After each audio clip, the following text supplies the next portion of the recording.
Good morning. Welcome to the July 25th meeting of the MTA. Let's begin with our public speakers. Steve, do we have any? Yes, Mr. Chairman, we do. At this point, and I think we're closing registration right now, we have about 22 speakers. Okay.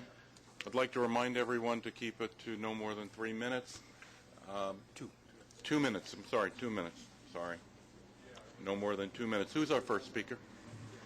Our first speaker is Assemblyman Colton. Each speaker, as the chairman said, will be allotted 2 minutes to speak on various items. I will call the first speaker. I'll also announce following speakers so that they can be prepared to go to the podium. A yellow light will appear on the podium indicating that the speaker has 30 seconds remaining. At that time, we would ask them to begin to wrap up their remarks. At the end of 2 minutes, a red light will flash and they will hear a beep. At that time, we would ask them to conclude their remarks. Assemblyman Colton will be followed by Maurice Jenkins. Mr. Colton? Thank you, Mr. Chair. First of all, I want to thank Chairman and CEO Joseph Lahota and all the board members for the restorations that have been made. This is a new beginning. This is a turning of the corner. And there are other restorations that are needed. There are improvements in public transit that are needed. But this represents an opportunity. And in addition to thanks, I want to give you an invitation and a challenge. There is a community coalition that has been formed, bringing together community people, community organizations, the TWU, and the MTA, which is the leading advocate for public transit in this state. And together, this community coalition should look at budget concerns in a different way. We now have the opportunity of using a problem in a budget to bring together that community coalition which exists and working together to meet the needs of public transit. And I believe we can do that. This is a new beginning, a new day, a turning of the corner. And I will fully support you in that. And together, I believe that we can make this an opportunity to fight for the funds that public transit needs, so that when we have a budget problem, we do not have to say, what cuts do we need to make, but rather we can say, what must we do to get the monies that are needed to meet the needs of our people? Thank you very much, and as I said, I welcome you and invite you to this new coalition, this new effort. Thank you.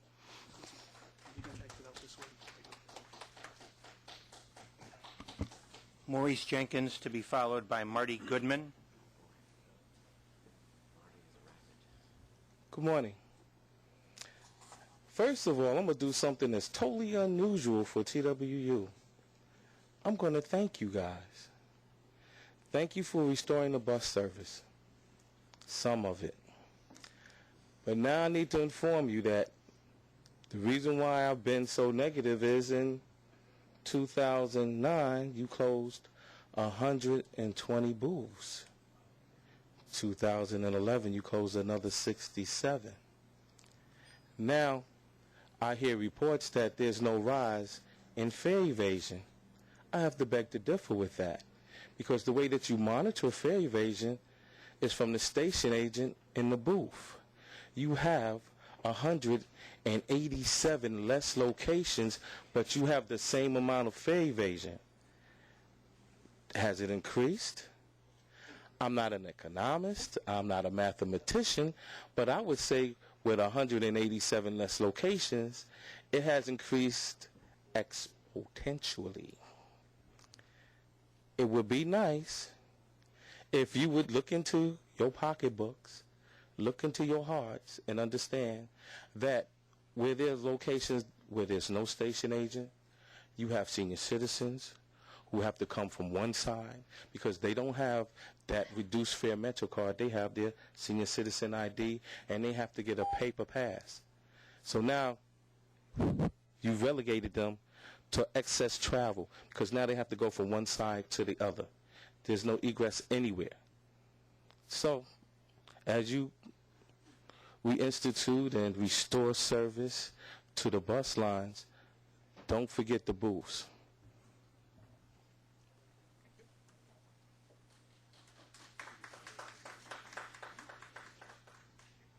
Marty Goodman will be followed by Priscilla Consolo. Marty Goodman. Got an impromptu speech here. I'm a little bit tired, but I'm spending a lot of time chasing down Con Ed scabs these days. So I'm going to do the best I can. When I echo what Maurice says of the TWU, of course I'm a TWU guy too. At 181st Street, the booth is closed, and seniors are relegated to walk up a hill, a steep hill, to the booth. And when it's snowing and raining hard, that is a real difficulty for a lot of people. We're down hundreds of token booths. We need to restore every single token booth. The people in my neighborhood are very angry. It's the center point of the neighborhood, and there's no booth. We're down about 600 employees from before the layoffs. Now, we've also got work experience program workers in the stations who are taking union jobs, and we need union cleaners back on the job to clean the stations the right way and get paid a fair amount. You're exploiting rep workers, welfare workers, just to save a couple of bucks to pay the banks, and that's where it's at. The last of the station agents from the layoffs are coming back today. Their class is today. You've held people out of work. You've laid them off for over 2 years. It was May 2010 that they were laid off. Finally, they're back.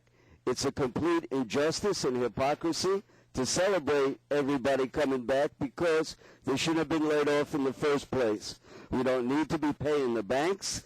Everything is in scandal right now, scandal on top of scandal, the LIBOR scandal on top of other scandals. We shouldn't believe a damn thing we hear in this budget because it's going to the banks. They're all crooks. I say make the rich pay, no fare increases, restore all service. Thank you.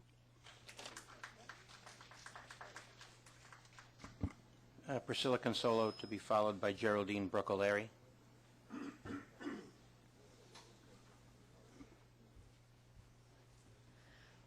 Good morning. My name is Priscilla Consolo, and I am currently an 18-year-old student who has lived and has attended school in New York City for my entire life. And I just want to say that whenever you guys are thinking about service cuts or service restorations, to always keep in mind your students, because yellow bus service in New York City is very limited, and for students who are not old enough to own or maintain a car, you know, they can't have a driver's license, we rely on the subways and the bus lines to make sure that we get to school. So always keep us in mind, and we're relying on you to make sure we get the public education that we deserve, so don't let us down. Thank you very much. Geraldine Brooke O'Leary to be followed by Shelley Ann Williams. Good morning. I have a few documents here for the chairman and the boards. Okay, thank you. Good morning, Mr. Chairman and board members. I am here regarding the rerouting of the Q41 and requesting the elimination of the bus stops located at 116th Street, 109th Avenue. The MTA states the new route has fewer turns, which will be safer and more efficient. The rerouting of the Q41 via 109th Avenue is strongly opposed by the Community Board, neighboring civic groups, elected officials, as well as the residents of the community. Why didn't the MTA mirror the same bus stops from 111th Avenue onto 109th Avenue with the flow of traffic spaced diagonally apart on opposite corners? On 116th Street and 109th Avenue, which travels southbound, have southwest and northwest corners. It has a front-end corner, which is double the size and its measurement of 2 buses. On 117th Street and 111th Avenue, it traveled northbound. It had back-end, southeast, northwest bus stops. As a resident, with the new placement of the bus stops, there are many blind spots on the corners for vehicles, passengers, and pedestrians. In the packet, you'll see a few pictures in reference to that.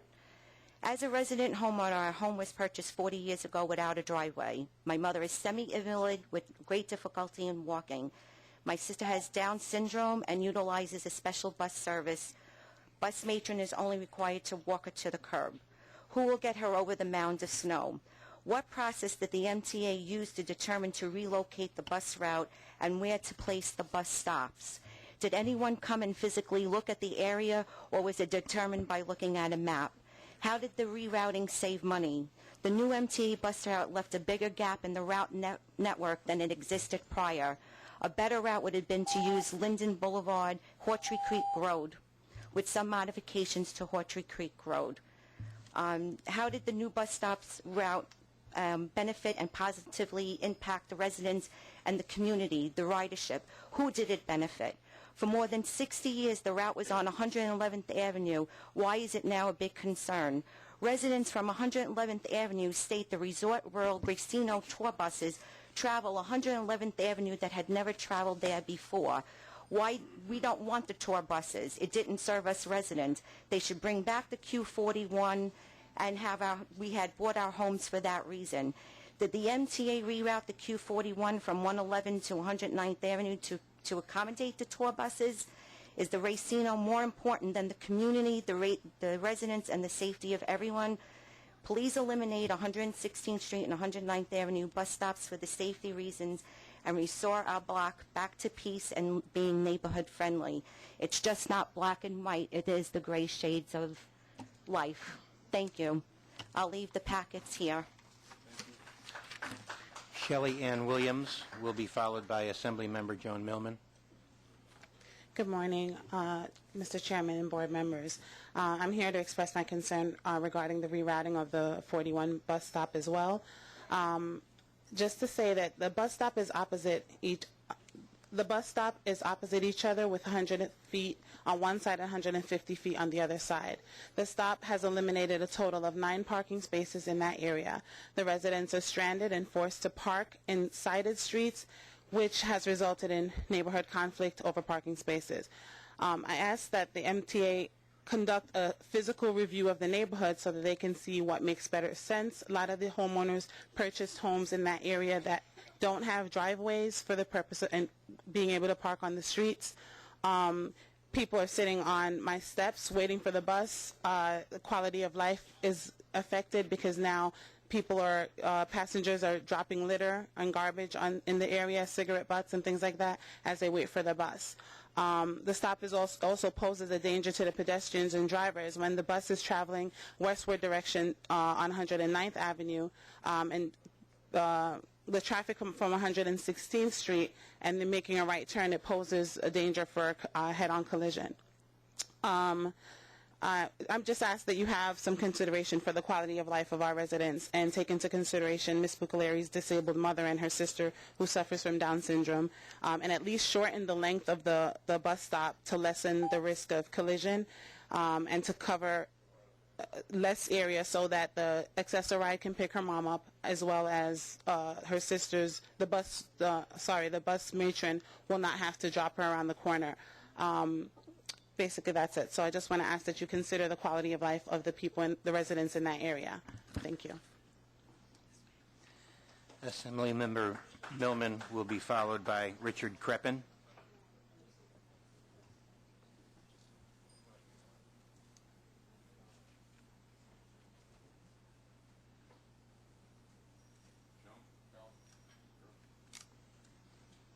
Ms. Millman? Yes, thank you. Oh, thank you. I was getting conflicting signals. One said go, one said don't go, but so here I am. Anyway, first, good morning. My name is Assemblywoman Joan Millman. I represent downtown Brooklyn. First, I really want to congratulate Chairman Loader and the MTA Board for expanding and or returning train and bus services to all part of our city.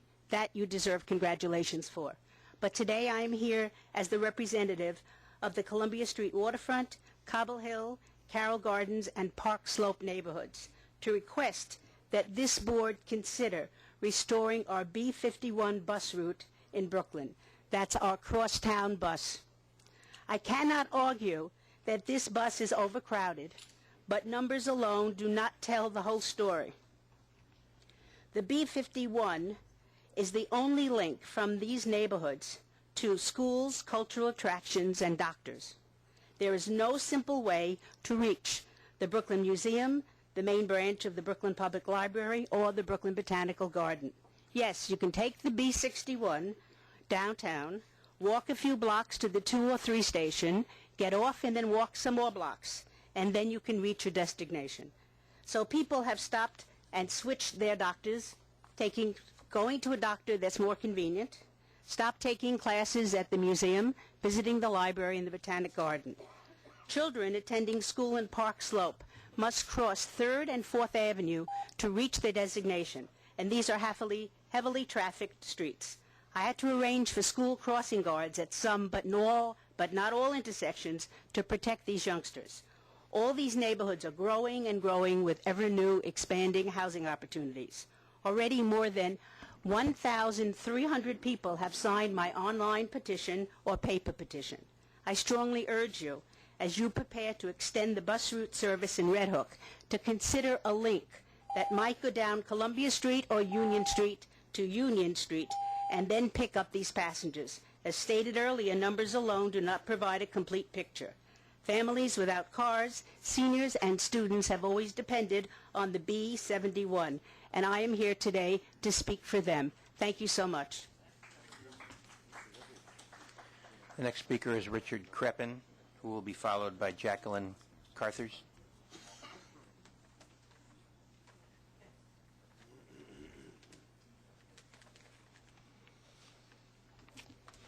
Good morning, gentlemen and ladies. I'm here for my niece, Sherry O'Neill, who was part of the 109th Avenue Homeowners Association and the routing of the Q41. I've seen the traffic and everything else like that, and I realized that on 109th Avenue, which is 2 blocks south of Liberty Avenue, the A train runs. And the parking, there's no public parking in the area except for in front of the house. There's some of the people are stuck and everything else with, as far as the parking and everything like that, and then besides the traffic. And also, I'm a retired police officer, 20 years with the Port Authority. I've been retired 20 years. And I've noticed that the photos, they're really, an accident waiting to happen. I mean, you have 111th Avenue, which is almost twice as wide as 109th Avenue. And you have the buses, the fire engines going up and down the street there. Something's wrong there. And when you have a community board that turns around and votes, I believe it was 35-1, against this position of the route there, what's going on? I mean, something is wrong here. I mean, I understand we have to turn around and do increases for the public good. But here you have neighbors that are complaining about it and trying to live there. That's a small little nice community in Ozone Park, South Ozone Park, that they're being told they're going to have it done this the way it is and that's the way it goes. And I mean, like the 2 previous speakers before the Assemblywoman turned around to mention that they're saying, what about the people stop in their neighborhoods, sit on their stoops, you have arguments and everything else like that? Are we going to have the cops there all the time to turn around and break up these fights? I mean, something is wrong here, gentlemen and ladies. I mean, like I said, my niece asked me to come in here and talk. I'm from Long Island. I turn around. I have no problem parking out there. I mean, but it's just that something's wrong here. Okay, and with that, thank you for your time, and, good luck.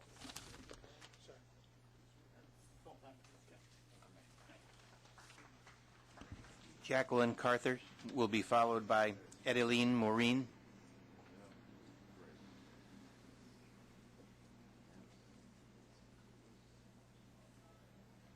Jacqueline Carthers? Might be in the other room, Oh. Is Edeline Maureen prepared to speak?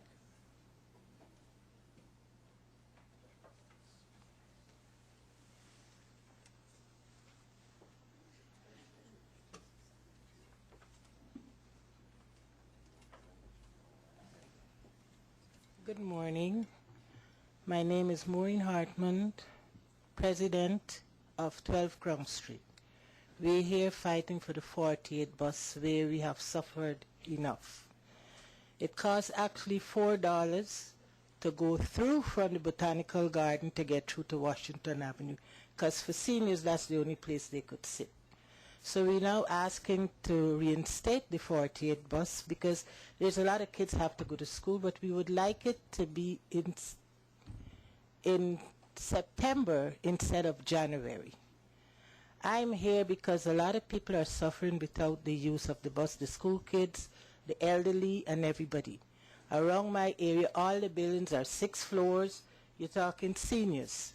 I live where I live now for 36 years. And you're talking seniors. So I'm here to ask to reinstate the 48 bus by September 11th instead of January. Thank you very much.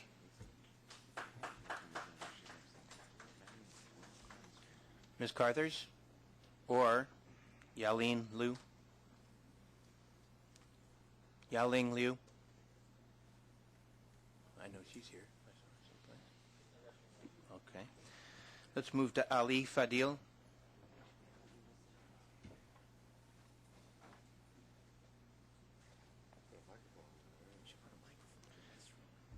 Hi, good morning. I'm Ali Fadil. I'm a rider of the QM20 Express Bus in Northeast Queens, and I stand before you as a rider on behalf of other Express Bus riders in our area to urge the MTA to run a Lower Manhattan service on the QM20 Express Bus, which currently only offers service to and from Midtown. There are many people in our area who have to get on an expressway and drive to Fresh Meadows for the QM7 and QM8 for service to and from Lower Manhattan, turning Fresh Meadows into a commuter parking lot where it can be very hard to find parking. As a result, people driving to and from Fresh Meadows for the QM7 and QM8 negatively impacts air quality and traffic in Northeast Queens. Also, it upsets me as well as other express bus riders in our area that the MTA is creating 5 new bus routes in other boroughs but failed to create a new bus service in Queens.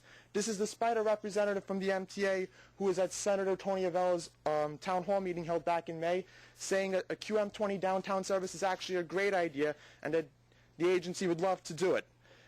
If the MTA thinks that the service is a great idea, then why not run such a service? Especially since there are 1,166 signatures that I've worked hard to gather in support of such a service, especially since finances are good enough for the MTA to consider making service investments. Why not do it? I have petitions that I would like to give to the board and the chairman as well as Darrell Eric, and I also have representatives from Grace Mang and Dan Halloran with me today as well. Thank you and have a good day. Jacqueline Carthers. To be followed by Yaling Liu.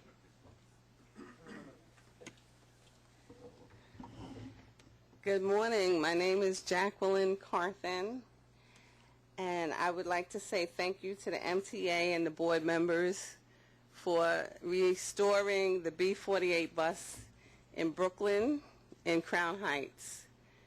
I've collected 3,000 signatures, petitions, as an outcry of the need for the B48 bus to start service immediately. I was informed that the bus would be restored in January 2013. The community wants the bus back immediately, as soon as possible, ASAP. Hopefully you will consider this and put it on the pick for the September bus service. I've had people from CNR Rehabilitation Nursing Home. They collected 200 petitions themselves. The workers there need the bus back. School is starting in September. The students, there's 4 schools in the Crown Heights area that the B48 bus crosses. And those students need that bus back for September. It's been a hardship. My time is up. I can't express the need, the urgency, and how much of a hardship it is that we're living without it. We've done without the bus for 2 years, and please bring it back as soon as possible, hopefully September 2012. Thank you. I have the 3,000 petitions. I'm leaving it here. Yaling Liu will be followed by Matt Shotkin. Okay, good morning. Thank you very much for the opportunity to testify this morning. My name is Ya-Ting Liu, and I am the Director of Transit Advocacy at Transportation Alternatives. We applaud Chairman Loda and the MTA board members for restoring one-third of the service cut 2 years ago. Now Governor Cuomo and the state legislature need to do their part by taking our transit system off life support and putting it on the right track with adequate and sustainable funding. Now, transit riders have no problem paying their fair share, but they've already faced 3 fare hikes since 2007, and now the MTA is considering another fare hike next year. Meanwhile, over the last 3 years, the state government raided a total of $260 million from dedicated transit funding, diverting that revenue for non-transit purposes in the state budget. These financial shell games have got to stop because they're gambling with the well-being of our city. These raids cause the worst service cuts and fare hikes in a generation.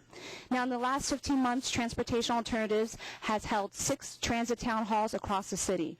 From Fordham Heights to Sheepshead Bay, New Yorkers who depend on our city's transit system every day stood up and spoke up about the need for better service and the frustration of being fed a steady diet of fare increases without corresponding improvements in service. The MTA's restoration of some of the service lost in 2010 is a good start, but the state needs to invest in a transit system that can expand to meet the needs of a growing city, not just make up for ground already lost. But by not providing the investment necessary to restore and expand service, elected officials in Albany are guaranteeing that New Yorkers will continue to pay more for less. We urge the MTA Board to join us in asking Governor Cuomo and the state legislature to stop dipping into New Yorkers' pockets and to start investing in public transit that drives our regional economy. Thank you. Mr. Shotkin will be followed by Gene Rushinoff. Good morning, Chairman Loda, Andrew, former Governor Patterson, and other members of the MTA Board. Andrew, your tie is very dull. Jim, your tie is very nice. So is yours. Mr. Chairman,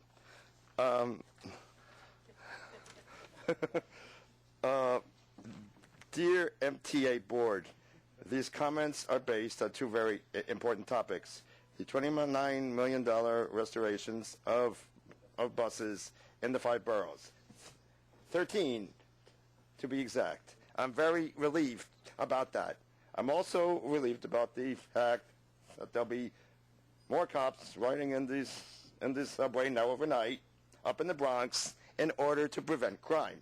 But we still need a few more of them. MTA bus is in the red now, and on November 1st, Delta Bus is taking over on the West Coast. Thanks for your time today, and I'm going to leave these comments for the board members up here. Thank you very much. Gene Rushinoff will be followed by Ryan Lynch. Good morning, Mr. Chairman and MTA board members.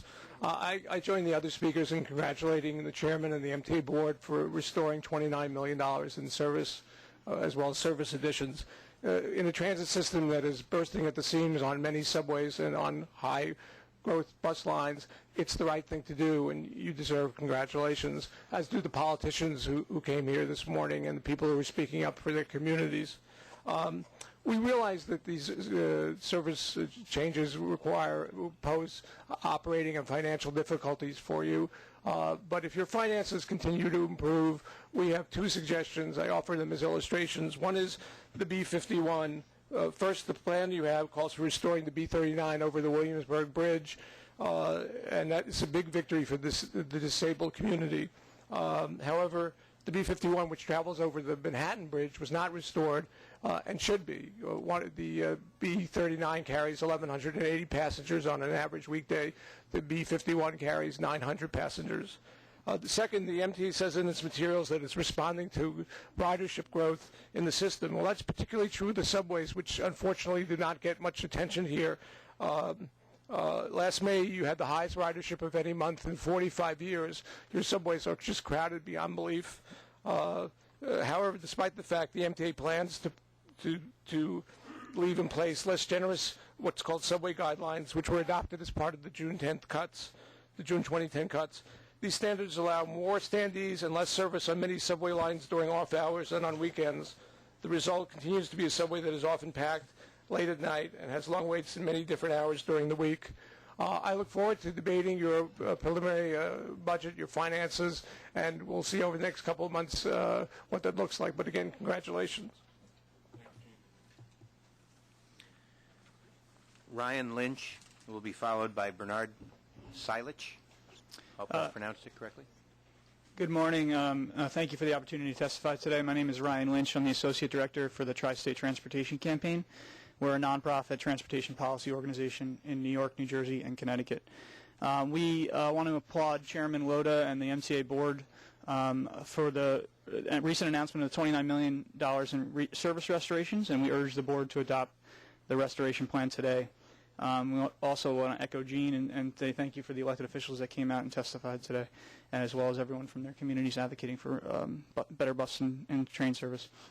The plan is a welcome news to millions of daily bus, subway, and commuter rail riders who were unduly burdened by the service cuts enacted in 2010. The MTA should be applauded for identifying the cost efficiencies and reinvesting recently improved revenues into service restorations, benefiting the many transit riders, especially those using the system's buses. The expansion of bus service into underserved communities is a particularly welcome move for those with few transportation options, and the partial restorations of the 2010 service cuts come at a time when transit ridership continues to surge throughout the MTA system. Metro North had a banner year in 2011, and subway and bus ridership will continue to grow as the economy rebounds. In fact, just 2 months ago, as Gene mentioned, subway ridership reached its highest weekday ridership in 45 years. Still, service levels remain far below that which existed prior to the 2010 cuts, and overcrowding on subways and buses continues to be an issue. In addition, next year's looming fare increases continues to cast a shadow over the good news offered by these service restorations. Sometime next year, transit riders will once again be asked to shoulder a greater financial burden of a system that benefits the whole region and state. Meanwhile, legislators in Albany continue to attack dedicated MTA funding sources like the payroll tax and refuse to consider innovative revenue-generating ideas like congestion pricing or tolling that would balance the responsibility of funding the region's system across all those who benefit from it. The MTA's actions on the commuter lines, such as adding more peak and non-peak hours and extending the expiration time of Long Island Railroad and Metro North tickets, should be a clear signal to suburban legislators that revenue from dedicated transit taxes like the PMT can be reinvested efficiently back into the commuter rail network. In order to ensure the country's largest transit ridership is in a state of good repair, is an attractive and reliable and affordable transportation option for the region, and is funded in a fair and balanced manner, and not just by fare increases alone, our elected officials must do more to support the region's economic lifeblood. Thank you. Bernard Silich will be followed by State Senator Eric Adams.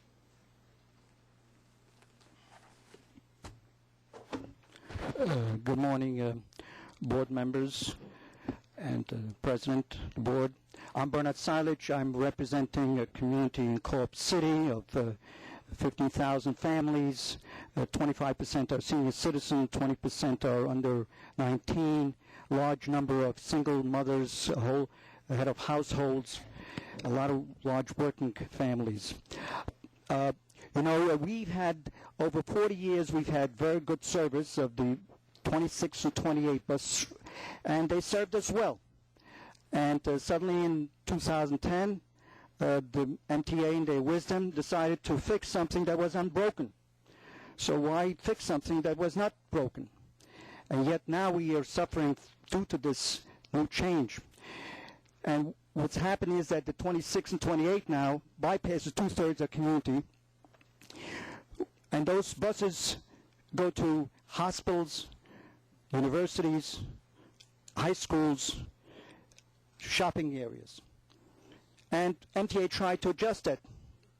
Last February, they told us that they would adjust one line, and they admitted that that wouldn't help us to restore full service for the rest of the community. Well, we ask you to consider something. We were told in 2010 that that was going to be impossible to reverse those restorations. Well, you proved us wrong. You did begin to restore this past May. And we want you to consider to fully restore everything else, because we need to fix something that was not broken, was served us well. And we have 5,000 signatures here on the petitions. We'd like to deposit with you to review that. And we want you to restore bus 26, 28, and the accessoride. Thank you. Do I have another second? I'd like to just address the question of fare hikes. Please consider that we in the city of New York are facing one of the largest unemployment rate in the country, 2-digit unemployment rate. For you to consider a fare hike would be unconscionable, an additional burden on so many families in this city, and also a burden on the businesses in the community that depend upon the ridership to get to their businesses to serve them. Thank you. Senator Adams. Senator Adams will be followed by Bill Henderson.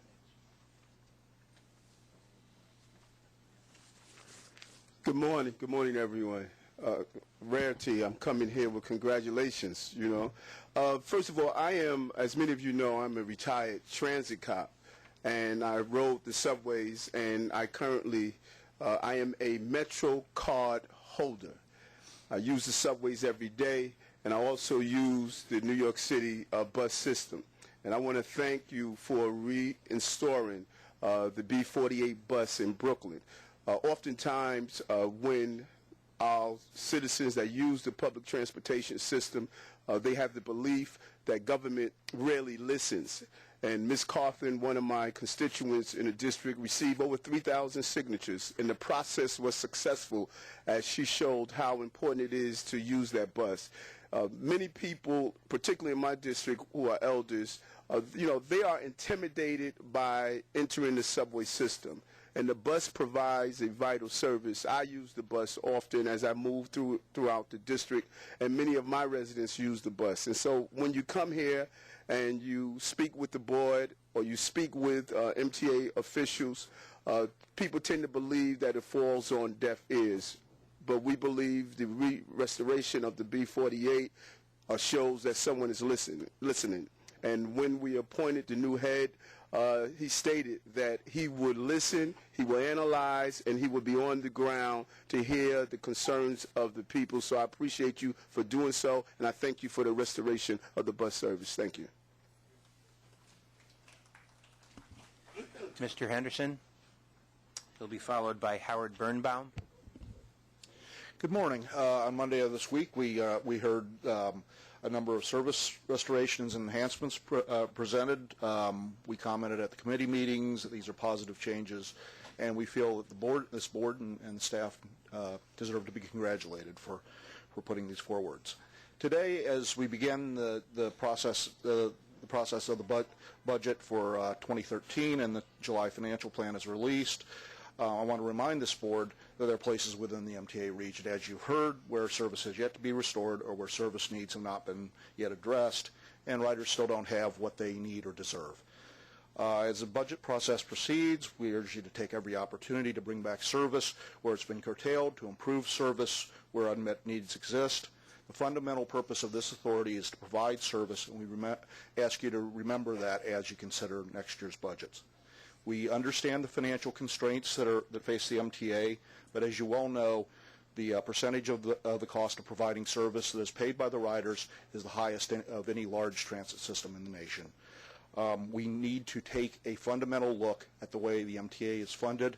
We call on our elected officials to join with us to make that examination and to develop a system of funding public transportation that's worthy of this region and worthy of the economic impact that the transportation system provides to this region. I'd like to thank Assemblyman Colton for his positive remarks. Riders need all the friends they can get, and we're glad to have him pushing for us. Thank you. Mr. Birnbaum, to be followed by Felicia Fields.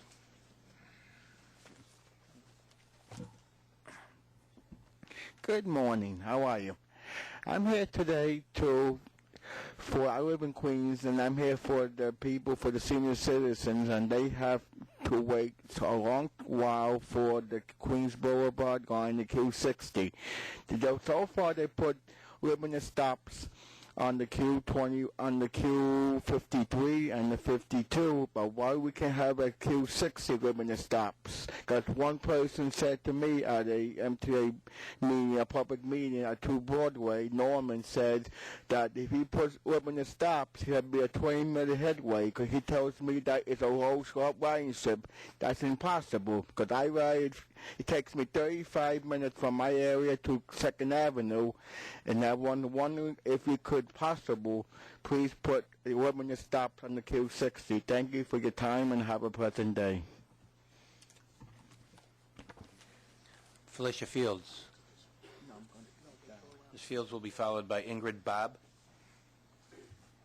Okay, good morning all board members. My name is Felicia Fields. I'm a returning station agent. I returned May of 2011. Okay, I'm sorry, somebody said something? Okay. As a returning station agent, I would like to know from any one of you, if not all of you, what are you doing to ensure our futures as station agents? I'll come to you humbly to represent the rest of the station agents, because as we come back to work, we are scared. We are scared for our futures. We're scared for our safety. The reason why some of our booths are still closed. And as a laid-off station agent, I think it would be great if you guys could consider reopening our booths that's currently closed. I think that the public would definitely agree with me on this one, especially our seniors, our disabled, and our parents. I mean, our children, better yet, because I'm a parent also. I have 5 children. Okay, I think it would be great to fit it in with your service restoration initiative, because the public safety is at hand too. As we open up these booths, not only you will generate more revenue, I think the public will feel more safer.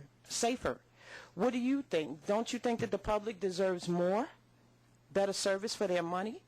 I'll just leave you today with that thought. Thank you very much for listening. Have a great day. Ingrid Bob.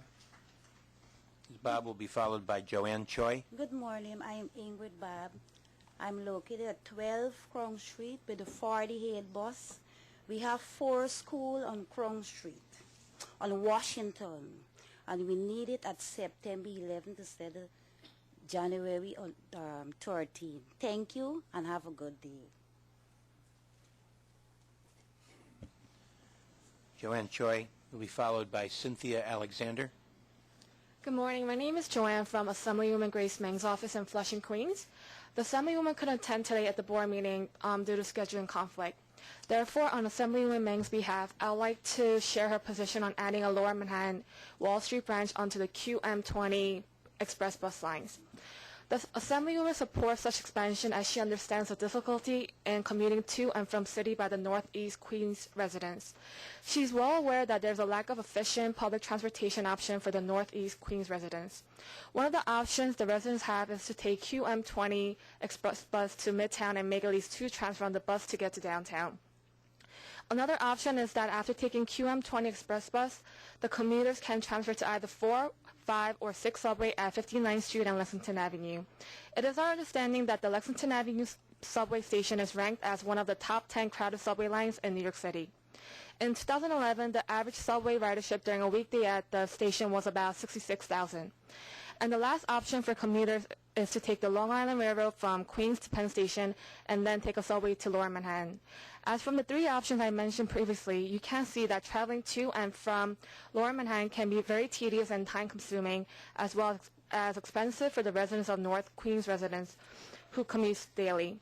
The Assemblywoman believes that it is important for the MTA bus company to look into the issue and perhaps consider making changes to QM20 bus line. In doing so, Queens residents can take potential jobs and easily commute to Lower Manhattan. Thank you. Cynthia Alexander will be followed by Mario Delia.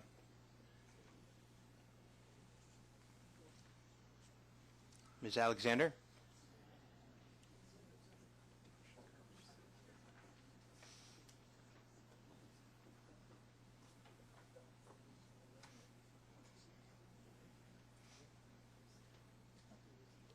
Good morning to everyone. My name is Cynthia Alexander. I live in Brooklyn. I'm very concerned about the bus 48, B48, that we have to use most of the elderly people. We have to walk, and it's not easy for us. It's very, very hard.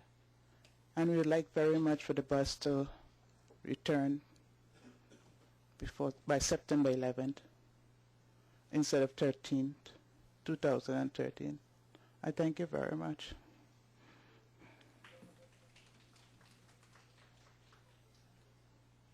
Mario Delia, followed by Christopher Grief. Good morning, everyone. I want to thank Assemblyman Colton for getting our bus 64 in Bensonhurst restored once again, and thank the board for approving the restoration of the bus. Last month, if you remember, I read a poem called B64, Where Are You? So now I wrote a sequel to that called B64, On the Road Again. And its title it goes like this. The MTA has found the cash to bring back our bus service. They kept us waiting all this time. It surely made us nervous. I never thought they would see the error of their ways, but rallies and petitions prove such tactics always pays. Can't wait to see those bus stop signs put back in place again. The only thing that worries me is one big question: when? We finally won this long, hard fight. It was worth the sweat and tears. Another thing that helped us was some good old-fashioned prayers. Thank you. Christopher Grief, followed by Tamisha Chavis. For the record, my name is Greif, G-R-E-I-F. I course grief, as Andrew will say. Good morning. My name is Christopher D. Greif. Yes, I'm a member of the Transit Riders Council and other hats. I wanted to thank you, Mr. Joseph, that we are getting our buses back into Brooklyn. Yes, I know a lot of our community is still a little disappointed not having the 51 bus back or the X29 bus back, but things going to have to happen in the near future that we'll still have to fight for and still continue. I really applaud that, you did hear what we all said, and I'm glad the 39 bus is coming back. But I agree with our community who do use the 48 bus is the way we can have it back by the fall, because the ridership on the 43 bus is too much and never runs on time. I'm also glad that we have the G train running back to normal, running to Church Avenue, because it always belongs to Church Avenue. It's easy to turn around. So in case there's no problem with the F train with any delays, or say if there's a sick customer, the F has to run express. At least there's now will be two tracks instead of one track. Was difficult when the G did terminate at Smith at 9th, because if say something happens further up the line, the F can't go through. The F may have to run another line. I'm still encouraging one thing that for Mr. Darrell to please remind your bus drivers for safety reasons, when they're in the bus stop, please let them go all the way in the bus stop. They have not. And even today, even as we speak today, I'm coming here, I have not even got on a bus that I have to walk almost half of my foot out to the street, and it is a safety hazard.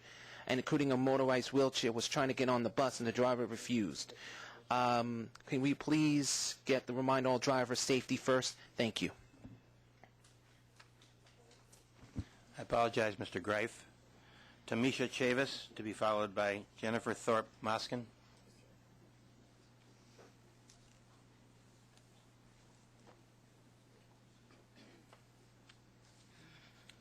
Good morning. My name is Tamisha Chavis, and I'm a New York City resident that employs the use of the QM21 Express bus as a means of transportation to and from work. I'm representing the Rochdale Village Commuters in Action of Southeast Queens on the invitation of Brody Enoch of Transportation Alternatives. Mr. Enoch has been quite instrumental in directing us on how to make our voices heard, and we are truly grateful. Thanks for welcoming us back to speak on the views of the commuters in Rochdale Village and our transportation issues. We are grateful to have the service of the QM21 Express bus. However, we are threatened by the possibility of service cuts and fare hikes. We are already suffering from substandard service as our express bus only runs once every half hour. This means if a bus doesn't show for whatever reason, one can suffer an hour-long wait in order to begin their commute. This would render them late to their destination, which would likely be work. The service of the QM21 is quite necessary as it is the only express bus service available in our vast community in Southeast Queens. Rochdale has 60 buildings in that area alone, and we pick up along the way as well. The ridership decrease the MTA has seen on our line is directly related to the previous service cuts to the half-hour spread in service, which is not convenient for everyone, and they must therefore inconveniently look for alternative transportation. The strap hangers of the QM21, my neighbors and I, are professionals. We are upstanding members of society, the working class. Basically, we just want to get to work on time as a means to feed our families. We are providers and homeowners. We have children and elderly parents depending on us. We need available and reliable public transportation, and we need your help for that. Thank you, and we trust the resolution is in the near future. Have a wonderful day. Jennifer Thorpe-Moskin will be followed by our last public commenter, Jake Carlson. Hi, my name is Jennifer Thorpe-Moscon, and on behalf of the Southern Brooklyn Democrats, I would like to thank the MTA for making the decision to restore bus service in Southern Brooklyn. In so doing, you are enabling all Brooklynites, but most notably seniors, people with disabilities, and young people who either can't have or can't afford cars, to fully live their lives, commuting to and from work, visiting shopping centers, Coney Island, or the Sheepshead Bay movie theater, getting to and from doctor's appointments, and many different activities. We are very pleased with the service restoration and take it as a sign of your interest in working with us to improve transportation in our communities. In that vein, we would like to reach out to you today and let you know that we, on behalf of Southern Brooklyn residents and business owners, are at all times eager to work with you to continue to ensure that our neighborhoods are sufficiently and appropriately served by public transportation. By joining together in a coalition of community members, MTA workers, and public officials, we can provide optimal service to all of New York City, including the outer boroughs. Thank you very much. Our final speaker, Jake Carlson. Good morning, everyone. My name is Jake Carlson. I'm from the Transit Riders Action Committee of We Act for Environmental Justice and the New York State Transportation Equity Alliance. We want to applaud the MTA leadership and all of you on the board for hearing the incessant cries of transit riders from across the city. Restoration of some service will indeed benefit some communities who have been left out at the station or on the subway platform. But let it be known, this is not going to cut it. Service was slashed and fares were hiked right when times were toughest. Now times are still tough, yet we're only seeing a partial restoration of service. Only 2 of the 17 lines cut in Manhattan were restored under this plan, and Harlem and Washington Heights are all but totally ignored. In our underserved communities, we need cleaners in our stations to deal with rats, station attendants to keep our stations safe at night, and we need our M18 back to help our seniors and people with disabilities get where they need to go. This partial service restoration isn't going to meet the needs of New Yorkers, and it isn't going to justify another fare hike. We Act and our allies will be working together to ensure that the service that was stolen from us in 2010 is fully restored, and we'll be wanting to protect riders from another devastating fare hike. But as we advocate for our communities, we need the MTA to advocate for us too. We need the MTA to continue its work to cut costs, particularly on contracts for expensive capital projects. We need you to deal with the billions of dollars every year that go to debt service and renegotiate your interest rate swaps so that our fares and tax dollars don't line the pockets of Wall Street. We need you to advocate strongly, as we do, to Albany and Washington to find adequate and sustainable funding for the transit service we so desperately need. And we need you to work for a fair contract for the women and men of the TWU who make our system run. I want to thank you for the service restorations we have and encourage all of you to work with us to see a full restoration of service. Thank you very much.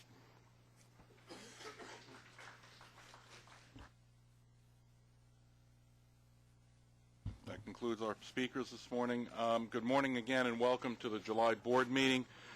First off, a couple of comments before we start the formal portion of the meeting. I want to begin today by recognizing the extraordinary actions of 4 particular MTA employees, all of whom made headlines this past month. First, New York City bus driver and 10-year MTA veteran Steve St. Bernard, who unbelievably caught a 7-year-old girl as she fell 3 stories from her Coney Island apartment building, almost certainly saving her life. Also this month, MTA police officer John Barnett, who managed to shoot and kill a man who stabbed him viciously in the eye without warning as the deranged man came back to stab him again. Officer Barnett has had numerous operations, most recently late last week, and his condition is improving. Next, MTA Bridge and Tunnel Officer Martha Gonzalez, another 10-year MTA veteran who bravely prevented a man from jumping off the Verrazano Bridge by wrestling him to the ground. And finally, just earlier this week, MTA Bridge and Tunnels Officer Edward Fung patiently and over a course of several hours, actually 4 hours, spoke to a would-be jumper from the Verrazano Bridge in their own Cantonese dialect and successfully convinced him to come off the bridge. All of these MTA employees acted without hesitation, proving that courage is part of their very nature, and all of them have earned the right to be called heroes. We will be honoring them in the future at a more formal ceremony, but for now, I just want to recognize and celebrate them and express my deepest gratitude for their service. Next, I want to thank everyone here, especially the staff from across the entire MTA family, for helping make the sweeping package of service investments a reality. A lot of people worked really hard to come up with these new investments. While some of them are direct restoration cuts from 2010, others are from targeted areas or days and times where ridership has grown. The fact is, we're here to provide great service. We're here to provide great transportation service. And if we see growing demand, we need to and we should respond to it. The overwhelming positive response we're getting from these investments show how critical our transit system is to New Yorkers and to the way we live, knowing that we can get wherever we need to go 24 hours a day, 7 days a week, whether it's to work, to catch a game, or take our kids to school. The $29 million investment is a major investment in our customers and in our region, and I'm proud of the many people at the operating agencies and the MTA headquarters who've made this happen. I'm also very pleased that Alan Capelli and Mitch Pally started this conversation back in January. Finally, I want to tell you about something you probably haven't heard about, and it's critical to the future of the entire metropolitan area. On Monday, a tunnel boring machine dug its final feet under the Harold Interlocking in Queens.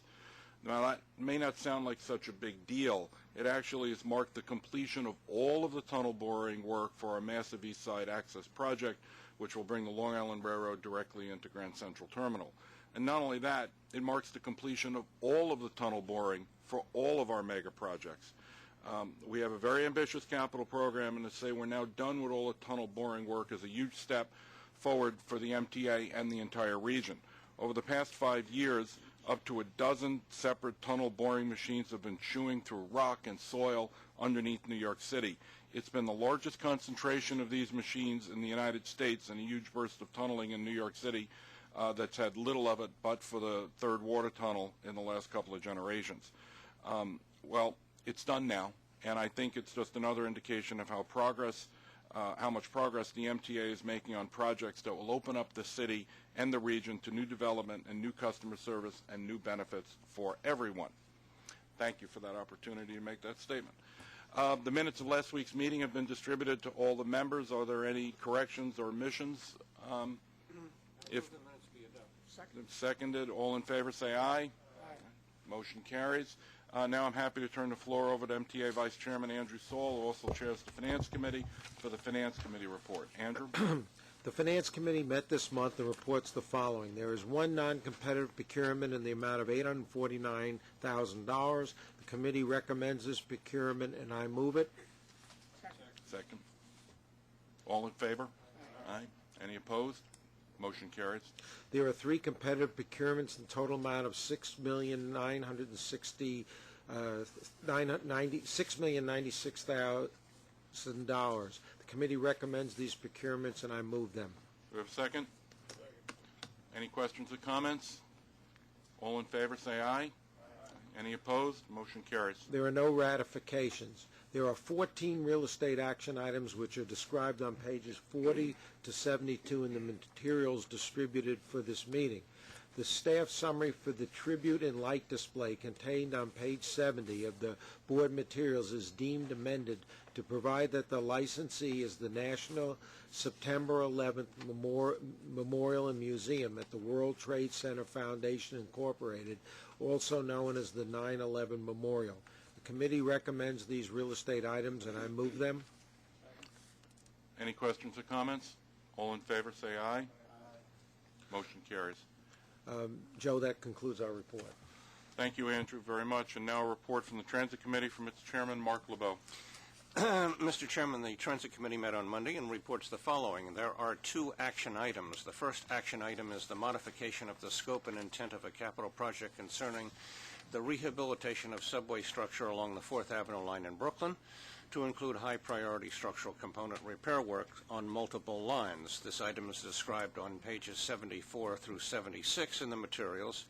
The second action item is the renewal of the retainer agreements with the Transit Adjudication Bureau's 2 senior hearing officers, and this item is described on pages 77 and 78 in the materials. The committee recommends these action items, and I move them. Do we have a second?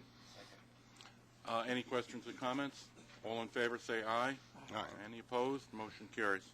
There are 13 procurement actions totaling $297.1 million. There are 2 non-competitive procurements for MTA New York City Transit in the total amount of $16.5 million. The committee recommends these procurements, and I move them. Do we have a second? Any questions or comments? All in favor, say aye. Aye. Any opposed? Motion carries. There are 5 competitive procurements for MTA New York City Transit in the total amount of $252.2 million. The committee recommends these procurements, and I move them. Do we have a second? Seconded already. Any questions or comments? All in favor, say aye. Aye. Any opposed? Motion carries. And there are 6 ratifications, 3 for MTA New York City Transit and 3 for the MTA Capital Construction Company in the total amount of $28.4 million. The committee recommends these ratifications, and I move them. Do we have a second? Second. Any questions or comments? All in favor, say aye. Aye. Any opposed? Motion carries. This concludes transit. Thank you, Mark.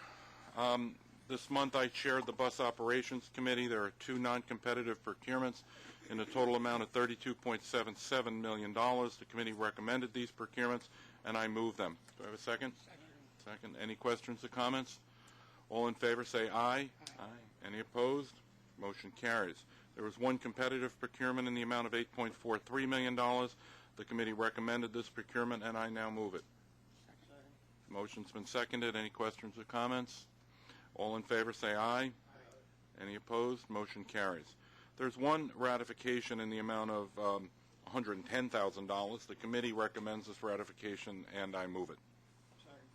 Motion's been seconded. Any questions or comments? All in favor say aye. Any opposed? Motion carries. This concludes the Bus Operations Committee report.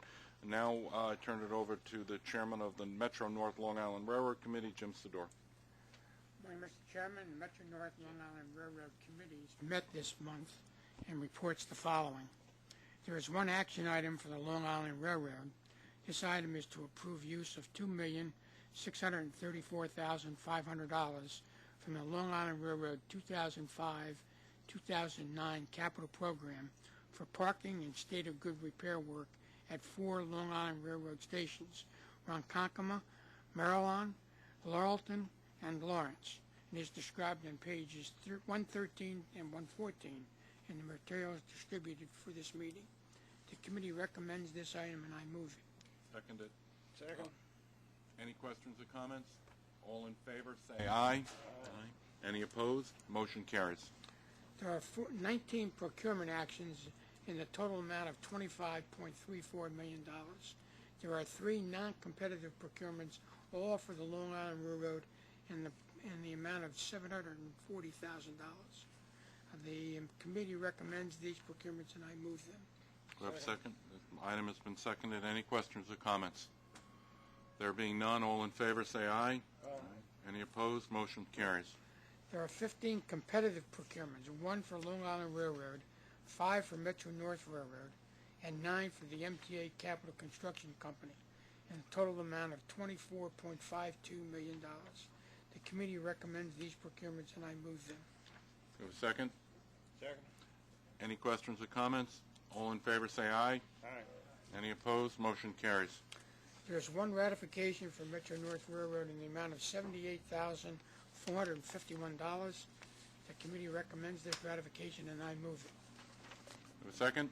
Second. Any questions, comments? There being none, all in favor say aye. Aye. Any opposed? Motion carries. This concludes our report. Thank you, Jim. Next, Commissioner Capelli. Alan will present the report of the Bridges and Tunnels Committee. Alan?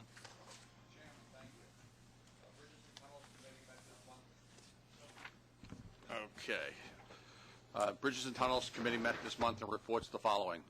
No non-competitive procurements. However, there are 4 competitive procurements in the total amount of $2.43 million. The committee recommends these procurements, and I move them. Second. Any questions or comments? All in favor say aye. Aye. Any opposed? Motion carries. There is also one ratification in the amount of $0.16 million. The committee recommends this ratification, and I move it. Is there a second? Second. Any questions or comments? All in favor say aye. Aye. Any opposed? Motion carries. This concludes the report, Your Honor. Sir. Your Honor. Your Honor. Jolton Joe. Thanks. There we go. All right. Well, with that, now I turn the floor over to MTA Chief Financial Officer Bob Ferran, who will present, for informational purposes, the preliminary 2013 budget, as well as the MTA's July financial plan for the period 2013 through 2016. The proposed final 2013 budget, together with the revised 4-year plan from 13 to 16, will be presented at the November meeting later this year for final adoption of the 2013 budget and the revised plan, which will be presented for adoption in December of this year. Can we get the lights? And Bob, it's all yours. Thank you, Mr. Chairman. We're going to talk about 3 things today. First, it's the 2012 mid-year forecast, where we give you an update on where we think we're going to end up this year. Then we're going to talk about the 2013 preliminary budget. And finally, we're going to go through a forecast of 2014 and for the first time through 2016. So we've added a year. But let's start first by just reviewing the February plan. As you recall, in February, we thought we'd have a break-even for this year. We were projecting an $80 million cash balance for 2013, and as you know, cash balances are rolled into the next year to offset operating expenses in that year. So instead of having a 2014 deficit of $217 million, we were projecting a deficit of $137 million. And then in 2015, a projected deficit of $204 million. Now, all in all, near-term balance and what I consider to be manageable out-year deficits. Well, what's changed since the February plan? First of all, we're now projecting lower real estate revenues both for this year and in each of the following years. ATU, a union that had its contract expire January of this year, we were in arbitration, and in arbitration, the decision was made that instead of a 4-4-0 pattern that we settlement, it is 4-4-3, so that's reflected here. Our actuary has come back, and the actuary is now projecting that our OPEB cost, that's other post-employment benefits, primarily retiree health care, will be going up. We're also projecting higher pension cost. As you recall, our plans that we sponsor had an 8% assumed rate of return. When the state dropped theirs to 7.5%, we dropped ours as well. And when you drop your rate, it increases the amount that you have to fund. The city now is dropping theirs to 7%, and we anticipate, since so many of our employees are in the city plan, that we will drop ours to 7% as well, and that will result in an increase.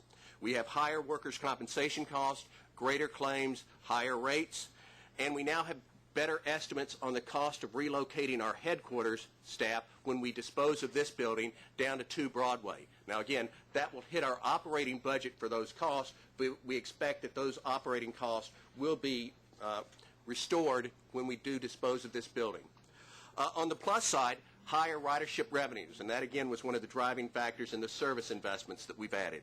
Lower energy prices, debt service savings, higher than projected 2011 carryover balance. and also a release of a portion of our general reserve. Remember that we try to budget 1% of our cash expenses every year as a reserve just for the unexpected. Well, we're releasing part of that since we've gone through half the year, and as we go through the balance of the year, that will be released or rolled over into the next year. And finally, as was announced last week, we have made investments for our customers. The service investments of $29.5 million, but also less heralded was other investments that we're making, and they're to address customer priorities. We've got Fast Track that's improving the reliability of our service, giving us brighter, cleaner stations. We've got improved elevator and escalator maintenance, and we're providing more information in more places. The July plan responds to the financial challenges and addresses customer concerns, what we've always done. And the template that we're using really follows what we've done in the past. We're trying to extract cost wherever we can. We're trying to increase the savings targets. We're not just being comfortable with what we've already accomplished. We keep raising the bar to try to cut more cost. This plan assumes the net zero labor initiative. And again, let me just remind you, we are projecting 3 net zero labor agreements. And that just means for 3 years we're saying that we will have no increase in our labor cost. Doesn't mean that we're not willing to give increases to labor, but it's saying we'd like those increases to be paid for by either work rule changes or contributions to health care insurance premiums. Also included in this plan is biennial fare and toll increases, one in 2013 and one in 2015. What I'd like to do now is let's look behind the numbers that are in the financial plan. If you back out of the financial plan the cost savings initiatives that we've already put in place and will be putting in place, if you back out the net zero labor settlement, and if you back out the proposed fare and toll increases in 2013 and 2015, you will see significant deficits. This year we would be facing a deficit of $844 million, but for the actions that we've taken. And you can see that those deficits are projected to increase every year until you get to 2016, where we're projecting almost $2.7 billion of a deficit. But we are taking aggressive actions. So let's recap what we're doing. First, we've been engaged in unprecedented cost cutting. Since 2010, we have put in place small measures, big measures to reduce cost, and the cost that we've eliminated on an annual recurring basis by the end of last year were $686 million, almost $700 million of cost savings. And we did it for a variety of ways. Some of them are listed up here. We eliminated administrative positions, 20% headcount reduction at headquarters, 15% administrative positions out in the agencies. We have not had wage increases for our non-represented, our management employees since 2008. We rebid the Transit Authority's health care contract for the first time in a generation. We've rebid everyone's dental and vision care contracts across the agencies. We've focused on reducing overtime. We've rationalized our IT applications, and we've standardized computer purchases. We've reduced our non-revenue fleet cost. We've eliminated 326 vehicles. We've downsized another 193. We've rationalized our office leasing space, saving 15%. We've eliminated 20% of our mobile devices. We've eliminated 1,000 computers and 1,400 printers. And importantly, we've also eliminated high-cost paratransit carriers. We've rebid paratransit contracts, and we've increased the use of taxis and livery service to reduce that category by more than $100 million a year, really simply by just reducing unit cost. So again, we've generated to date $700 million in annual recurring savings. But these savings are going to dissipate very quickly unless we keep our focus on maintaining those savings. But as I said earlier, we've got to do more. We've got to raise the bar. So let's take a look at what we're planning on doing. We're raising the targets with new initiatives that we think will give us significant savings in 2013 and beyond. In important areas, again, we're focusing back on paratransit operations. We believe we can achieve an additional $230 million of savings annually by 2016. The board, if you recall, just in a prior meeting, approved the zero fare card, a zero fare Metro card for paratransit riders to encourage them to use accessible bus and subway stations. We continue to expand the use of taxis and delivery car service. We again think this will have a significant impact on lowering our unit cost. To put it in perspective, our unit costs have been about $53 a ride. We are trying to reduce that significantly by using a brokerage service or by using taxis. We can get that cost down into the $20 range. We're introducing a plan to reduce fare evasion on buses, saving $22 million annually. We're expanding our credit card fraud controls to the railroads, where we expect to save about $4 million annually. And we continue to pursue e-procurement. We have 6 procurements that we've done. We've got another 6 that are in the works. We continue to experiment with this throughout the agency, and we're saving money. Perhaps the dollars might look small, but if you continue to add them up, they will make a meaningful impact. On custodial service, we've saved $775,000 over 3 years, or 8%. Office supplies, $811,000 per year, or 17% savings. And on computer equipment, we achieved prices $3 million lower than what the State Office of General Services has negotiated with all their buying power statewide. In total, what are we projecting? Well, from the $686 million of savings that we achieved in 2011, we're increasing it up to $1.135 billion by 2016. That's an increase in savings of about $1.3 billion over the 5-year period.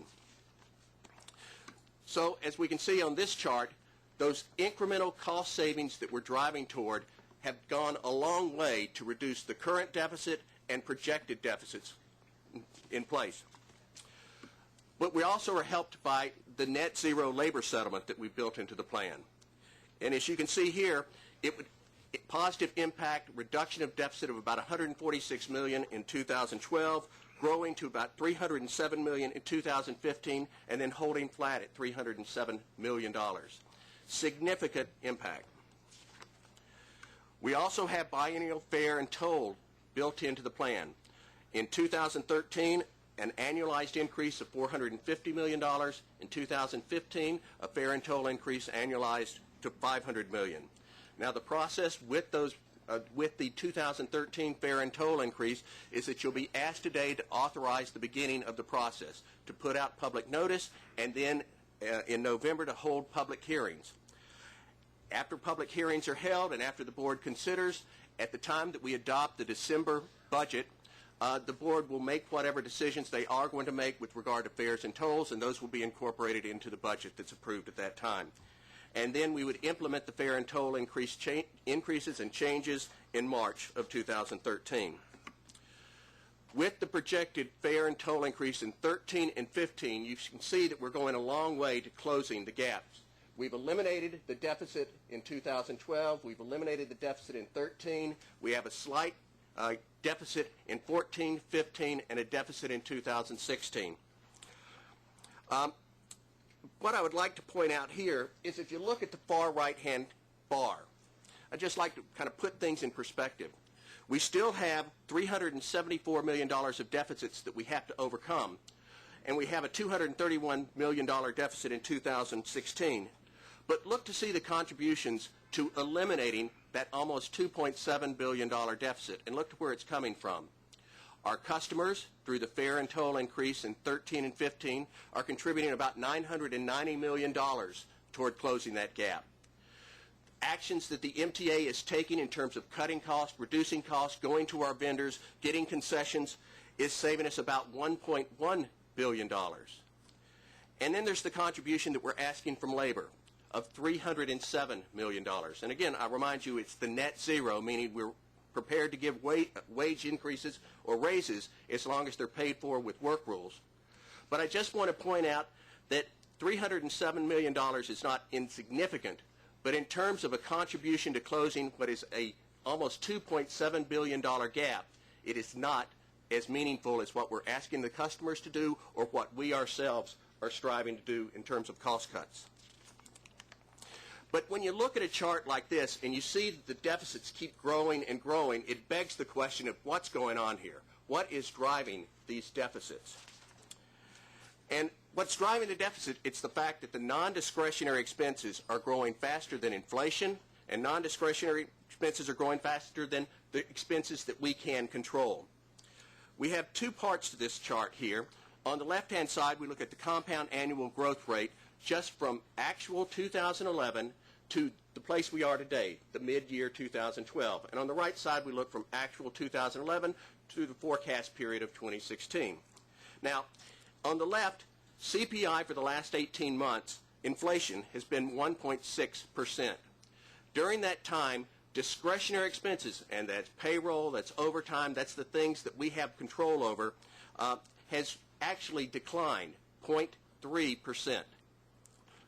Non-discretionary expenses, on the other hand, have grown dramatically. Pensions have increased almost more than 19%. Employee and retiree health care, 5.6%. Energy, 5.2%. Paratransit, 10.5%. And debt service, almost 10%, 9.8%. Looking through the forecast period, you can see that we're projecting inflation at 1.8%. We think we can hold our discretionary expenses to that rate. We're going to strive very hard to get it below that rate, 1.8. But again, the non-discretionary expenses, things that we don't directly control, pensions, 6.4, employee and retiree health care, 8.4, 5.2 on energy, paratransit, double digits still, 10.2. And I do want to point out on paratransit, with all the actions that we are proposing to take, we're at 10.2. If we didn't put these extra initiatives in place, that would be growing at a 16.7% rate over this forecast period. And then debt service, 9.2. Now, we all know that we can talk about rate of growth, compound annual growth rate, and you can have high numbers, but if the base that you're working from is small, it doesn't have that much impact on your budget. Unfortunately for us, these non-discretionary expenses have a big base. The dollars are large. What I've shown on this chart is just those 5 categories of non-discretionary expenses. You can see the legend on the left. And then I look to see how much more those costs are in 2012 than those costs were in 2011. And in 1 year, those 5 categories increased $539 million. So between 2011 and this year, $539 million. Between 2011 and 2013, they're increasing $1 billion. By 2014, they've increased almost $1.5 billion. And by 2015, those costs have increased $2 billion annually. The tall bar on the right side shows the total increase in cost in just those 5 categories between 2011 and 2015. It's $5 billion of increased cost. That's what's really driving these out-year deficits. I contrast that to the amount of money that we're asking our customers to pay with the projected fare and toll increases. You can see in 2013 that we're projecting $382 million coming in fares and tolls. 2014, that's annualized for a full year, about $465. In 2015, we have the new fare and toll coming in, and we have almost $900 million of revenue. If you add up all of the extra revenue that we're receiving from the 2013 and 2015 fare and toll increase during this period, it adds up to $1,745 million. Less than 35% of the increase in just 5 categories of expenses that we're dealing with.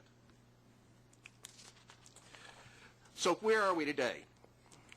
Well, we're now projecting in 2012 that we'll end with a cash balance of about $47 million. We're projecting that that will go into 2013, and as you can see, we're projecting a cash balance of $46 million in that year, which basically means we're operating at a break even. Same cash rolls into the next year, and it's available next year. Then that amount will be used to apply against expenses in 2014. So instead of having a $175 million deficit, we've reduced the deficit down to $129 million. We're projecting a significantly reduced deficit in 2015 of $14 million, and in 2016, a deficit of $231 million.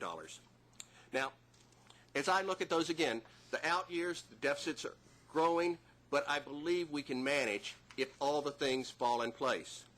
But I have to emphasize, this is a risk-laden plan because some of the items that are up here.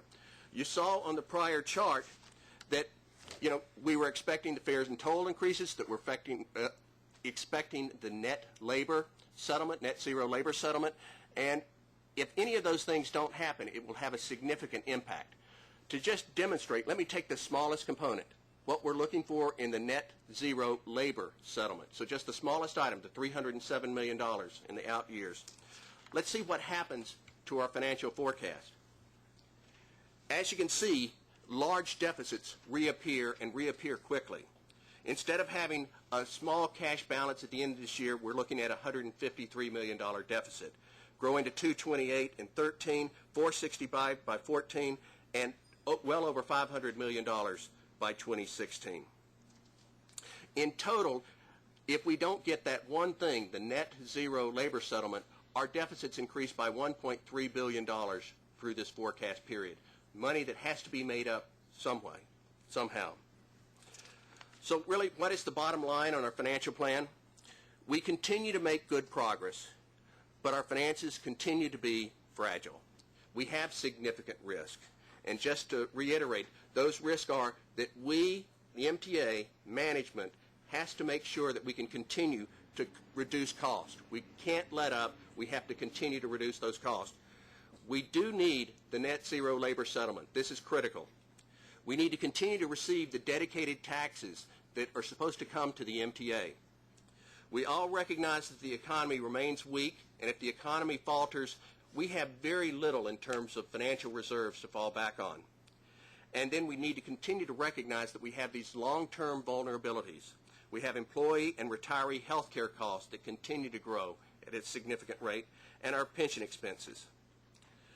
Again, we're making progress, but our finances continue to be fragile. And that's the presentation, and I'd be happy to respond to any questions that you might have. Thank you, Bob. We'll entertain some questions from the board, and then immediately after that there are 3 action items as a result of this financial plan that we will consider. Questions? I just have one. Andrew? Bob, do those figures recognize or take into account the divestiture of MTA's real estate holdings at all? Yes. But if you recall, the divestiture of our real estate is money that's going to be dedicated to the capital program. So, we do not have debt service in this plan for those costs, because those costs, again, will be paid for equity from the sale of these or disposition of this building. Richard Capelli? Yes, sir. Bob, first of all, thank you for helping to steer us to the point where we're able to at least invest or reinvest in our system. And I know that this has been a very difficult time for you, and as well as everybody else here. But I also understand that we are in a fairly perilous situation, and we should not forget that. We have to, it's steady as she goes, and there are a lot of variables. One of the things that you mentioned, Albany, the Governor Cuomo has been very supportive in getting us to this point, but we need that continued cooperation. The cut in the payroll tax, I believe, was the commitment was for a couple of years. We're going to need to make sure that that money is extended for the life of forever, so that we don't have to worry about that $3 million number being added on into this. Although that these comments are not meant to suggest that we're not going to continue to look at ways to get institutionally leaner, and also looking for ways as we go through this process to continue to invest in our system, because there are lots of things. We are a transportation agency, and there are a lot of communities out there that we couldn't do this time, and that this will be part of how we go forward. So, Joe, I thank you for your kind comments before, and I thank you for your leadership and the team that we've got together. Thank you. Thank you. Yes, Jeff? So just a quick comment. I guess what strikes me as the last thing, and Commissioner Capelli brought it up, is that our continued receipt of dedicated taxes and subsidies, and certainly this board's been put more on the defensive now to keep what we've gotten rather than on the offense, and it strikes me that that shift has changed over the last few years, and I don't know if that's because of our unsuccessful attempt of getting funds from Albany or not, but just pointing out 2 out of the 5 controllable or uncontrollable expenses could have been controlled or could still be controlled either through pensions, which we know are controlled by the state, or at least a portion of them are, and second is debt service. And we say we don't do anything on debt service, but we just passed a capital plan that requires us to borrow through refinancing in a creative ways, but does require us to borrow without any new revenue from the state. So we go through this and we present the plan, and I just commenting how we've completely switched. We're much more on the defensive now, and I hope that we continue our commitment to not only maintaining it, but to point out to Albany and our partners that this problem exists, and you've shown this problem in 2 of the slides of how our expenses are growing far greater than our revenues coming in, and the only entity and the only organization and the only state government that can solve this is in fact Albany, and I don't want to take them off that hook. We're here because of, among other things, some of the actions or inactions Albany hasn't taken. We'll never lose sight of what we need to do in Albany. It's a day-to-day operation that we have going forward, so we will always be on offense. I think part of the strategy that of making sure that we started to put some of the investments back was also to show Albany that we can control our costs. We need them to help us with the costs that they've burdened us with as well. Thanks. Any other questions or comments? Yes. Just a brief comment. I just want to say thank you to all the board members, but in particular Anna Capelli and Mitch Pally for leading the charge to restore service and making sure that service stayed as the priority for the agency when things got a little bit better. I think it's good that we're investing in service, especially vis-a-vis Albany. It has gained us goodwill. It shows where our priorities are to the public and to their elected officials, and I hope the elected officials take note as they move into next year and show that we're an agency that managed to restore service at a time when I don't think anybody else in the country did. So that's something, and I also want to thank the agency presidents for controlling costs and their staff and all the way down. I think that they've done a very good job of it. In big agencies, it's difficult to control costs, and they do it. And as you, Chairman Loda, point out, it's a daily activity. And I want to congratulate them, and that it was given back to the rider is something everyone should feel proud about, the agency. And lastly, I want to say the culture in the agencies about restoring service. I want to applaud that too. I think that's over many years that's changed. And I think in talking with staff, it's great to hear, especially on service, where they want to put service, and they want to put service back. And it was heartening to hear that, and I think they're on the same page as the riding public. Anyway, a thank you to everybody. I would thank you for those comments, especially about the staff, but I will also the comments about goodwill and having goodwill with our elected officials in Albany. I made sure each and every one of them took credit for everything that was done last week, and we'll continue to do that. And they should, and when the budget starts next year, they should take responsibility for making sure we're well funded. Great. Thank you. Yes, Jim. Two quick comments. One following up on Ira's comments about the efforts that the board and the staff have made to restore comments. I think that it is worth noting the passion with which our speakers today spoke about the service that they find important in their daily lives, and I think it reflects the importance that this agency as a whole is to the economic well-being of the region. These are not folks who are out here, looking for a quick handout or something insignificant but rather something that is right in the middle of their ability to make a living, to take care of their loved ones and make life importantly better. And our ability to listen to them, I think, and our willingness to continue to take those comments into account is extremely important. The other comment I have is that I assume that in our list of risks to this plan, is the RIF loan, is that considered a significant RIF, or can we look at that with some level of confidence? We're cautiously optimistic that the RIF loan will be approved. However, in doing this financial projection, we did not include the benefit of the RIF loan in this. Since it wasn't approved, we didn't put it in. It will only help reduce our debt service cost if we do receive the RIF loan. Thank you. Thank you, Jim. Any other questions or comments? Thanks.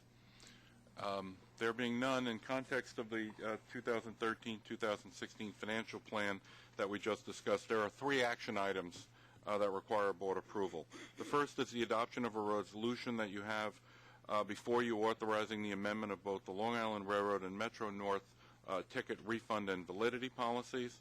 Second is to authorize the addition of Sunday service to the Q76 and the X17 New York City Transit bus routes, and the holding of public hearings on these changes. And the third is to authorize the MTA chairman and CEO and/or his designee to take the necessary steps to implement fare and toll pricing changes and to provide a permanent extension of the G train from Smith and 9th Street to Church Avenue. These steps include publishing notices and conducting all of the public hearings. These 3 items are described more fully in the staff summary that you received yesterday and that you have before you. May I have a motion to approve these items? I move that these action items be adopted. Second. It's seconded. Are there any questions or comments? I assume that at some point we will have an opportunity after the hearings are conducted to add our thoughts to the various items that are going to be considered through the public hearings. Absolutely. Clear your decks between right before Christmas. We'll be dealing with this between Thanksgiving and Christmas this coming year, right before the board meeting in December. There be no other questions or comments. All in favor say aye. Aye. Any opposed? And the motion carries. That concludes our business for this meeting. May I have a motion to adjourn? Seconded. All in favor? Aye. Thank you. Enjoy August. See you in September. Okay, thanks.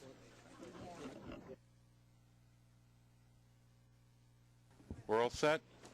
Tiwa, what's up? At this point, the fare hike, I know it seems that you've got a number of factors that you don't control, and whether it'll be in January or March. Real estate transfer taxes. At this point, any idea, like 60-40 in March, or how's it going to go for January versus March of the fare? It'll absolutely be in March. I announced that last week. Next question. Yes, Rita.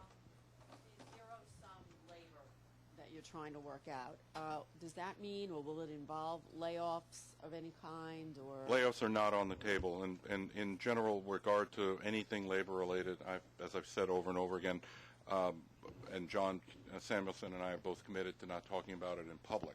That being said, I will say that layoffs are not on the table. How is it going as far as coming to some agreement of a net zero? I mean, how's it going, the talks with John? I can't talk about the actual labor relations with, negotiations, but I will say that we are negotiating. We are inching forward, and I'm optimistic we will get it done sometime this year.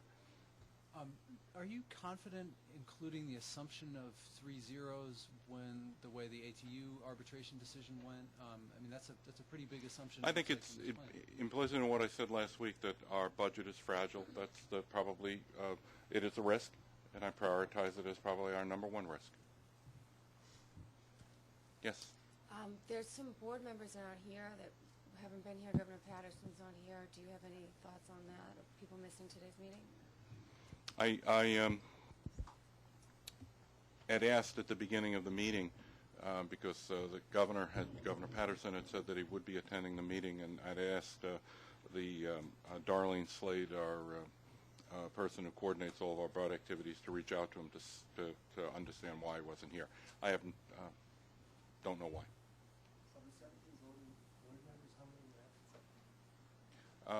Where's my secretary? Where's the Jim around? Jim, I was asked how many board members who was absent today? There's a total of 14 voting members. There were 10 members voting. There are a number of the Hudson Valley members were present who cast a single collective vote. Right. Who was absent? Governor Patterson. Governor Patterson, Chuck Mergler, John Banks. John Banks, Susan Metzger. Susan, both early in the year, Susan Metzger told me that she was going to be away and made that announcement that she would not be here. John Banks has given his involvement with Con Edison, I believe, is in Albany testifying, or actually maybe downtown, somewhere with the state senate testifying at the same time as the meeting, and he gave notice of that last Friday. The other two guys were supposed to be here. A number of public speakers today. It was kind of beautiful and a little bit overwhelming. I've been to a number of meetings, and it went almost an hour. What do you think about that? Well, what do I think? I mean, the public always has the right to have to come to MTA meetings, and we actually don't do anything to discourage that. In fact, we encourage it. I was grateful to hear comments thanking us for what we have done and what we will be doing, and our eyes and ears were completely open to the things that they'd like to see in the future. No, can't guarantee anything, but we're always, as I said early on in my process, we're here to listen to our customers, and they represent our riders, our customers. Yes? Chairman, the union. Sorry.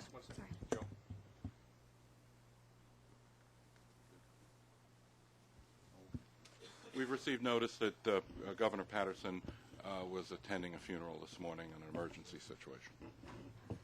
Sorry. Hi, Chairman. The union points out that over the past about, 8 years, the share, as a share of the budget, labor costs have actually decreased as debt service has increased. Can you address those concerns? And you're choosing to highlight the pension and the health care costs that are driving the non-discretionary increases. We also highlighted debt service as well. I agree, but you said those things first, and they say that's absolutely. A political move. They come first on our balance sheet, too, in accordance with generally accepted accounting principles. That being said, labor costs have, in fact, decreased for two reasons. One, we have a reduced number of headcount. Two, since 2008, those who were not represented by unions have received no increase whatsoever. The union you're talking about in particular, who keep raising this issue in the last 3 years, received 4%, 4%, and 3%, which went in the opposite direction of reducing our overall cost. Our debt service is increasing because our capital program is increasing, and we are funding it ourselves after it's been approved in Albany. And we're not getting the same level of funding that we had on a percentage basis in the past, which is also part of the discussion that happened here. I never lose sight of the fact that our debt service costs are increasing, and we have to be concerned about that.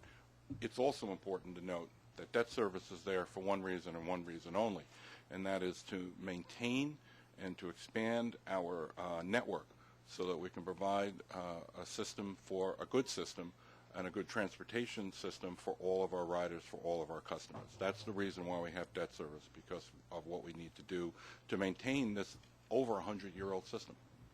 How do you explain to riders why it is that they're paying more, but that there is such a deficit, especially in the years where, a few years when there's still going to be 2 more service hikes? How do you explain it to them that they won't read the package? That they possibly will be paying more. Is that the question? Or is that yes, that they will possibly be paying more. Because they're not paying more now. They will possibly be paying more. Our average fare is $1.63. When you look at all of the discounts that are provided, the stated fare is $2.25. unless you're paying cash on a one-time only basis, it's $2.50, but nonetheless, most people think about our fare as $2.25. We receive on average $1.67 with all of the various discounts we have, either through our MetroCard bonus program, our weekly, unlimited weekly pass, and our unlimited monthly pass. That being said, as Bob Ferran, our CFO, described, we are maintaining our costs that we have discretion over, that we have control over.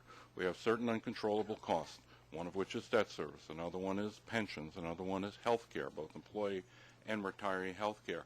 Those costs are growing almost at a double-digit rate, and what we're trying to do is to continue to keep our costs under control so that we can so that we can deal with our non-discretionary costs. Sorry. Joe, Hi, Rita. Yes. how are you relying on the increase in revenue from ridership, and is there an arc or projection on that, and how reliable is that? Well, as was presented in the financial plan, it's an important part. It's about a third of the deficit problem that we have. 2/3 of the deficit will be solved by the MTA and by increased ridership, and our projections in that area, 1/3 with our for our customers. The number that was presented in the budget today, as was discussed last week, is the target is to generate an additional $450 million in additional fare and toll revenue. We received today about $6.4 billion in fare and toll revenue. So you can get an idea of where we're talking about in the relatively low range. Yes. Mr. Chairman, obviously you made these restorations. Are you at all skittish about them, because you obviously don't want to give with one hand and then take away with the other if things get worse? No, I'm not skittish about it. Management requires that you look at every possible alternative. We've got to lower costs. We've got to enhance our service. We've got to make our service better. We've got to have cleaner subway cars and subway platforms. We've got to do everything, above the line, below the line, in the line, in total. That's what management's all about, and that's what we have to look at. I don't do this skittishly, but I go into it understanding that it requires day-to-day diligent management. And that's what the people deserve. That's what the riders deserve. That's what New Yorkers deserve. That's why I wanted this job, to make a difference. John, as you look at this report, how does it compare with what your expectations were of the agency's decision when you came in 6 months ago? I think, quite honestly, I'm more optimistic than I was when I first got here 6 months ago. How important is the net zero labor increase to the budget? It's very important to the budget. It's as I've mentioned earlier, it's probably, when I look at all of my risks, I rank it as my highest risk priority. Expectation of achieving that? I work every day and do my best to achieve that. On the question of assuming it, though, I think that when there was a question about the RIF loan, and the answer I heard was, since it wasn't approved, we didn't put it in. Those zeros are not approved. You're still putting them in. Is that an effort to... Are you connecting the RIF loan to the labor agreement? I'm wondering why some of what you're seeking that has not been approved and has not arrived is being included in an estimate and some of it isn't. Right. Let's put it in comparison, because it's significantly different in dollar amount. We have currently in our plan debt service to fund the remainder of the East Side Access Project, is if we had to go out and borrow it in the tax-exempt market. If we receive the RIF loan, our debt service will be slightly, when I mean slightly, you won't even see it on the sheet, lower.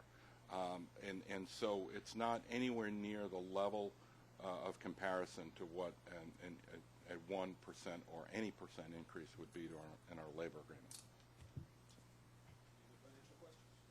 Can you talk about the changes to the pension that the city has made in the state? I also know that the MTA has some pension plans of its own. Could you talk about any changes you'd like to see in those areas, or how they've helped, how the changes in the city and state have helped? When the city changes its pension, anything related to pensions, actually it all starts in Albany. Whatever happens in Albany has an impact on the MTA and its pension systems. The transit workers are part of the New York City Employees Retirement System. The other employees are a part of the state retirement system. Whenever the changes are made, they impact us as well. What was referenced in the discussion, however, were the actuarial assumptions that were made. The actuarial assumptions had been that the pension systems, the return on the principal that's invested, they're expecting an 8% return. They haven't been receiving an 8% return, so they reduce those projections. When you reduce those projections, your expense costs go up. We hope and pray that the marketplace comes back someday that we can achieve those levels, but right now we're doing exactly what the city did, bringing it down to 7%. We think that's a prudent thing to do. Anybody who didn't get a question? I have a geek question about Penn Station. Geek? Geek, yeah, you've talked about Capital G? The way you talk like a geek yourself at conferences. And you often bring up this idea of coordinating Amtrak, New Jersey Transit, Metro North to increase the productivity, shared track, and tunnel space. Have you made progress on that? Do you have like a time where you think that will happen? I can't give you a time. Can I have made progress? Yes. Have I had communications with all the players? Absolutely. We're all working together on a new design for customer experience at Penn Station. It's not ripe to go public with yet. It's still in the very, very embryonic stages. But everybody is working together. All of the parties, Amtrak, Long Island Railroad, the folks at New Jersey Transit, all of the users, and tried how to change that experience there. One of the things I also talked about at one of those conferences when I was geeking out was talking about also changing how we operate underneath at the track level in the 21 tracks. That's a little bit more complicated. There have been some discussions on it, but you know, it's turf battle, and we'll get there. Yes. You know, it was a little like stepping through the looking glass to come in here today. Instead of getting barbs thrown at you, you had all of these encomiums showered upon you. Was this an extraordinary experience? How do you react to it? Out of body experience? I mean, yeah. Today I've gotten used to it. I guess when I read the editorial in the Daily News last week, it was really early in the morning, and I thought it was like 5:30 in the morning when I read that editorial about what everybody here at the MTA did and giving me credit, which was, I think, unfair for the Daily News, and I wanted everybody here to understand, here at the MTA, to understand all of the great work they've done. Yeah, it was not what I expected, but I also know when you get laudatory comments like that, there's only one place to go from there, and so I'm prepared for it. Thanks. Thanks.